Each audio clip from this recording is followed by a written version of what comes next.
Estamos de volta, depois desse rápido intervalo para dar sequência às nossas super aulas Enem 2011. E vamos direto fazer uma viagem pelo romance brasileiro do século XX.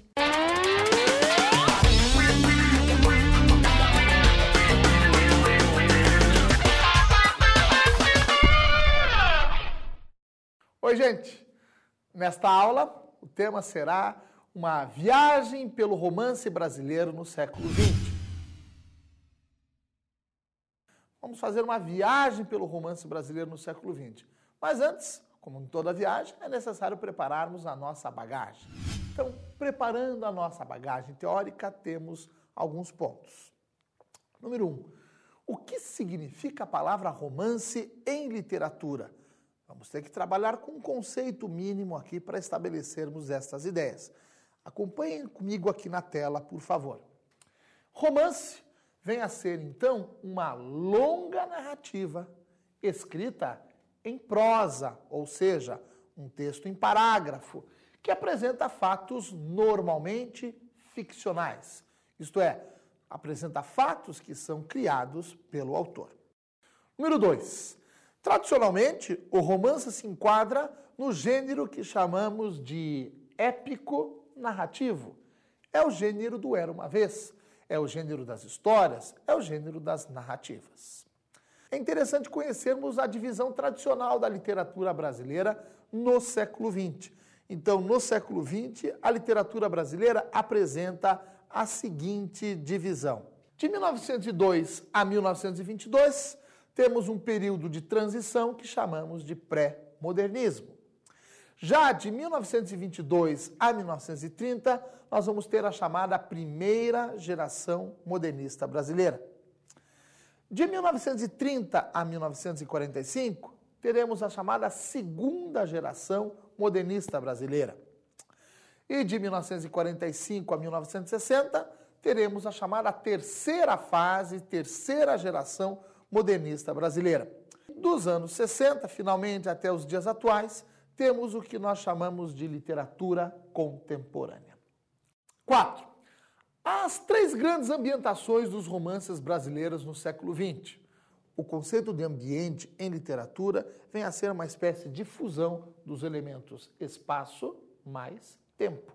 Então, ambiente vem a ser uma mescla de tempo mais espaço. Bom, pensando nisso, temos três maiores ambientações para o romance brasileiro no século XX. Veja comigo aqui na tela, por favor. Quando as histórias se passam mais no ambiente urbano, na cidade, temos o chamado romance urbano. Já agora, se a história se passa mais no interior, no espaço do sertão, da floresta, da fazenda, nós temos o romance regionalista. E, finalmente, se a história se passa mais na mente dos personagens, nós vamos ter o chamado romance intimista ou romance introspectivo. Bem, estabelecida toda essa bagagem, arrumada toda essa bagagem, podemos agora fazer a viagem pela literatura brasileira, pelo romance brasileiro no século XX. Vamos fazer o seguinte, vamos viajar pelas décadas da nossa literatura. Década a década, os principais romances, as principais manifestações. Bem, de 1900 a 1910, ainda se nota um apego ao passado em nossa literatura e na produção em prosa. Pois Machado de Assis ainda está vivo, portanto a estética do realismo ainda está em destaque no Brasil. Tanto é que Machado de Assis publica em 1904 uma das suas melhores obras, que vem a ser o romance chamado Esaú e Jacó. Com relação ao naturalismo, ainda temos uma produção literária significativa, uma produção em quantidade, vários títulos sendo publicados, apesar de a qualidade já não ser assim tão expressiva. Na realidade, as melhores obras naturalistas foram publicadas no final do século XIX, mas um número maior de títulos se deu agora nesta década do início do século XX. E dentro desse período que chamamos de pré-modernismo, período de transição na literatura brasileira, a obra mais importante publicada nesta década foi a obra chamada de Os Sertões, de Euclides da Cunha. Uma obra de temática totalmente regionalista, o que você já percebe no título, Toda a história vai se passar lá no sertão norte da Bahia. Vem a ser um dos primeiros romances-reportagem da literatura brasileira. Isto é, uma obra que fica no meio do caminho entre a literatura e a sociologia. Então, temos aí uma pesquisa séria do autor, mostrando todos aqueles problemas brasileiros no Nordeste, e, na verdade, uma obra que vai narrar uma verdadeira barbárie, que foi a Guerra de Canudos. Década de 1910 a 1920. A modernidade se aproxima. Ainda está em vigor o naturalismo, com aquela produção em quantidade, mas já não tanto em qualidade. E ainda, dentro deste período que chamamos de pré-modernismo, o grande destaque vai para a obra chamada Triste Fim de Policarpo Quaresma, de Lima Barreto, um autor diferente, uma obra que aborda matemática urbana e regionalista, numa linguagem mais jornalística, uma linguagem que já aponta bastante já para a modernidade. E já nessa obra também vemos críticas ao nacionalismo ingênuo, ufanista. Policarpo Quaresma, apaixonado pelo Brasil, tinha um sonho de fazer esse país grande no cenário nacional e internacional. Ao fim da narrativa, acaba sendo considerado um traidor da pátria e condenado injustamente à morte. Foi a grande obra da década de 1910. De 1920 a 1930, temos, enfim, os anos radicais do modernismo no Brasil. Em 1922, tem início o modernismo no Brasil com a realização da Semana de Arte Moderna, cujo cartaz você pode ver aqui comigo na tela. Aqui começa uma fase de um intenso experimentalismo na literatura brasileira, uma ruptura estética radical com o passado, a valorização daquela liberdade total de pesquisa, de criação e de expressão. E a grande obra? Macunaíma, o herói sem nenhum caráter. Uma verdadeira rapsódia brasileira, uma reunião de mitos, motes e lendas populares, escrita por quem? Por Mário de Andrade, que foi considerado o papa do modernismo brasileiro, né? O nosso Macunaíma vem a ser aquele personagem que tem a cara, o jeito, aí toda aquela mistura autenticamente brasileiras. Um livro bastante, até um tanto quanto doido, né? Mas que nos traz essa riqueza de elementos autenticamente brasileiros, né? Então, Macunaíma, a grande obra desta década de 1920. Década de 1930, temos o amadurecimento do modernismo. Entramos agora numa segunda fase do modernismo brasileiro, em que há um grande desenvolvimento da prosa brasileira. Dentro dessa prosa, duas tendências mais representativas. Uma primeira tendência, podemos chamar de o romance intimista, né? Uma tendência mais introspectiva, de sondagem interior. A grande obra dentro dessa tendência, sem sombra de dúvidas, o livro chamado Os Ratos, do gaúcho Dionélio Machado.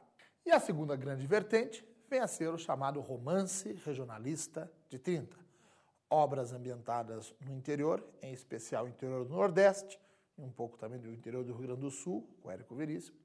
Uma literatura que vai procurar demonstrar um aspecto documental, aí de crítica dos problemas brasileiros. Uma literatura vai mostrar aí a nossa realidade de uma forma um pouquinho mais intensa.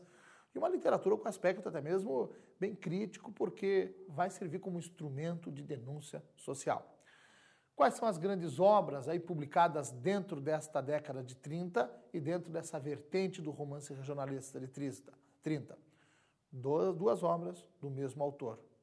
O livro chamado São Bernardo, em que o traço social se funde muito bem com o traço psicológico no ambiente mais rural. Nós vamos ter a narrativa de um Paulo Honório, sujeito bruto, sujeito bronco, né, que reduz tudo a valor, que acompanha toda a desagregação de sua fazenda, de suas posses, após o suicídio da sua esposa, Madalena, que, aliás, se matou para se livrar das garras dele. E a obra Vidas Secas, do mesmo Graciliano Ramos, um romance desmontável, porque cada capítulo pode ser lido até em separado. Nós vamos ter uma narrativa relativamente de poucas páginas, em que vamos conhecer o drama cíclico dos retirantes nordestinos e vamos conhecer uma das famílias talvez mais sofridas da literatura brasileira.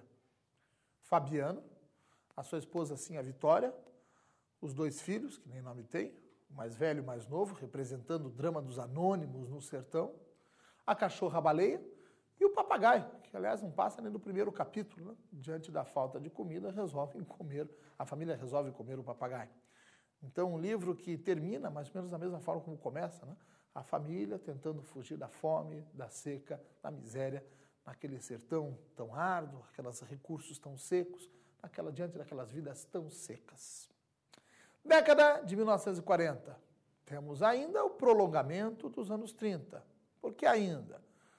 Pois ainda está em destaque o romance regionalista de 30. Né? Todos aqueles autores ainda estão vivos e produzindo suas obras literárias. E é exatamente nesta década de 1940 que Érico Veríssimo começa a produzir a sua obra-prima, a trilogia chamada O Tempo e o Vento. Dizemos que é uma obra só, mas na verdade vem a ser formada por 3 livros: O Continente, O Retrato e O Arquipélago, em que ele faz um vasto painel de todo o Rio Grande do Sul, da sua história, sua gente, sua evolução política. Bem, é nesta década de 1940 que temos o surgimento de 2 grandes autores. É na década de 40 que surge quem? João Guimarães Rosa, dentro da vertente que chamamos de regionalismo universal. Né? É também nesta década que surge Clarice Lispector. Clarice Lispector, aí como um grande nome, o maior nome até hoje na nossa literatura, na prosa que chamamos de prosa intimista, de sondagem interior, de uma ação muito mais interna. Esta, então, é a grande década de 1940. Década de 1950, o início do ecletismo, o início do pós-tudo na nossa literatura, uma pluralidade muito grande de formas e de conteúdos. Nesta década de 1950, vale a pena registrarmos um ano muito importante em nossa literatura. O ano de 1956, quando surgem 2 obras-primas da nossa literatura brasileira. A primeira, Grande Sertão Veredas, de Guimarães Rosa. Né? Aqui aparece até uma capa da edição comemorativa dos 50 anos de publicação dessa obra, uma capa feita à mão também. Né? Aqui nós vamos ter a história, né, o longo monólogo do nosso Riobaldo Tatarana, que recebe a visita de um médico na sua fazenda e vai contar toda a sua história de andanças pelas veredas tortuosas do sertão, o seu grande amor por Diadorim, seu amigo, que depois descobre que, na verdade, era uma linda mulher. Uma obra absolutamente maravilhosa, considerada por muitos críticos o maior romance da literatura brasileira no século XX. Bom, e nesse mesmo ano, numa ambientação urbana, vamos ter um livro que marcou aí quase que toda a geração dos anos 50, o livro chamado O Encontro Marcado, do Fernando Sabino. Uma ambientação urbana, história que se passa em Belo Horizonte e também no Rio de Janeiro. Nós vamos ter muito também de alguns aspectos autobiográficos da vida desse grande autor chamado Fernando Sabino. Década de 1960. Agora estamos sob o regime ditatorial. Notamos que na literatura brasileira ainda continua a manter aquele ecletismo que já se via na década anterior. Tá? Mas ainda o que se desenvolve na nossa literatura nesse momento é a literatura fantástica. Né? O fantástico na narrativa passa a ser aproveitado de uma maneira mais intensa, quando os autores vão colocando elementos inusitados dentro das suas histórias. E esses elementos muitas vezes servem como um instrumento de crítica social. Por meio do fantástico, do absurdo, se dribla a censura vigente, ou também por meio desse fantástico, do absurdo, traz-se uma reflexão mais profunda sobre o absurdo que é o viver no dia a dia. A literatura também começa a demonstrar nesse momento uma maior consciência histórica e política. As obras, então, começam a se engajar um pouquinho mais nas questões do seu tempo. E o grande destaque vai para um livro do jornalista, escritor Antônio Calado, chamado Quarupi.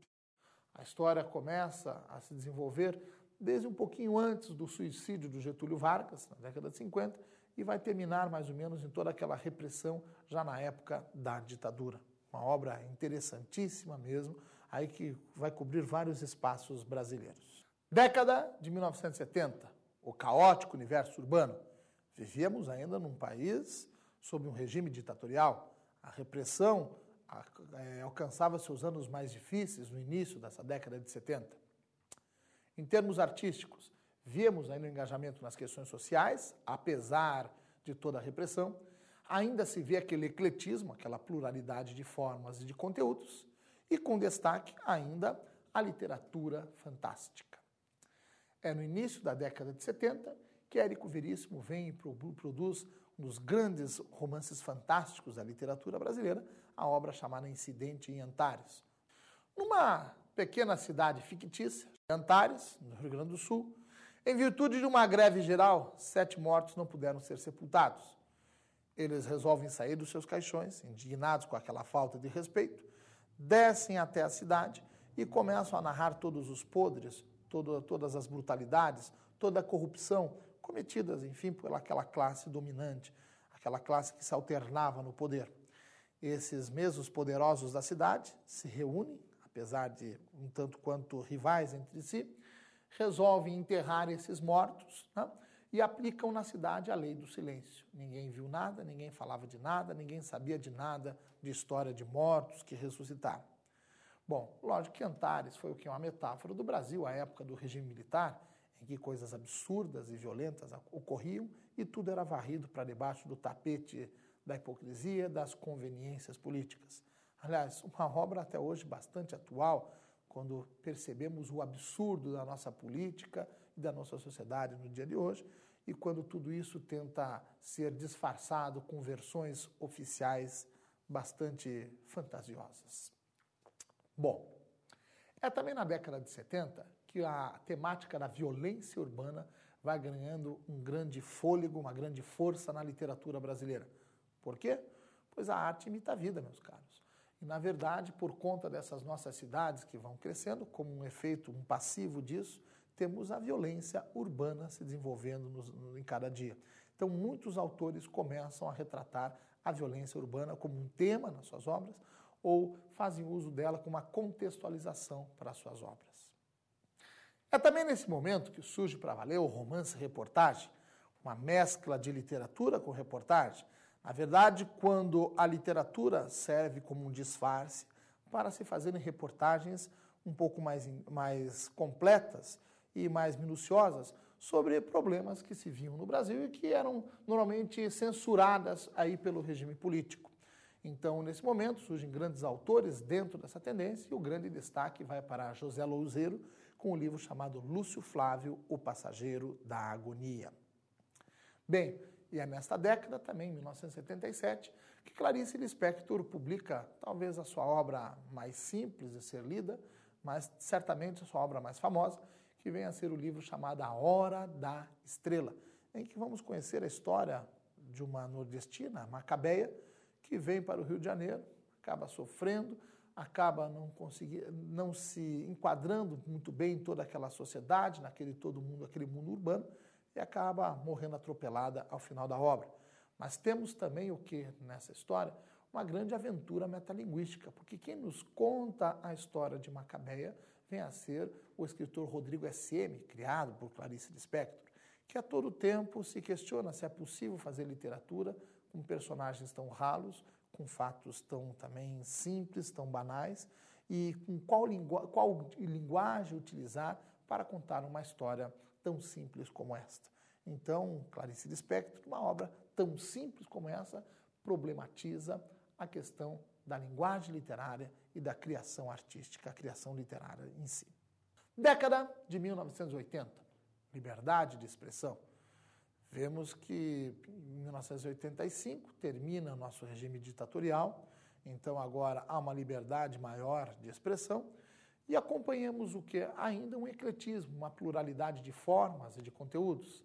Percebemos ainda a violência urbana, cada vez mais forte, ainda como tema, como contextualização de tantas obras. E há ainda a vertente regionalista, né, em nossa literatura, que sempre foi acontecendo ao longo de todo o século XX. E o grande destaque, nesta década de 80, vai a obra publicada pelo baiano João Ubaldo Ribeiro, o livro chamado Viva o Povo Brasileiro. Uma narrativa caricata, engraçada e também crítica sobre o nosso povo, nossos valores, as nossas coisas. Vamos à década de 1990. Temos agora o pós-tudo. Ainda o ecletismo total, ainda a violência urbana, com destaque em romances e contos, E agora, neste momento, surge um livro absolutamente fundamental, considerado o grande romance da década de 90, que é a obra chamada Cidade de Deus, do Paulo Lins, obra publicada em 1997, após todo um estudo minucioso do autor, aí sobre o desenvolvimento da violência numa comunidade carioca lá que vem a ser o bairro Cidade de Deus. Esta obra tem a sua ambientação ocorrendo lá no final dos anos 50 e o enredo vai terminar lá por volta do início dos anos 80. E o que mudou de uma década para outra, o que foi evoluindo foi o calibre das armas, o que foi evoluindo foi a sofisticação do crime, o que foi aumentando foi o nível de violência. E essa violência sempre também muito em parceria com a corrupção policial e com outros problemas de infraestrutura. Uma obra que em 2002 recebeu adaptação para as telas de cinema, tendo um sucesso mundial. Bem, gente, já acabou. Assim terminamos a nossa viagem pela literatura brasileira, pelo romance brasileiro no século XX. Agora é com você. Espero que você estude bastante, espero que você se prepare bastante para poder aí entrar numa faculdade que é do seu desejo, tá bom? Sucesso a todos. Tchau, gente!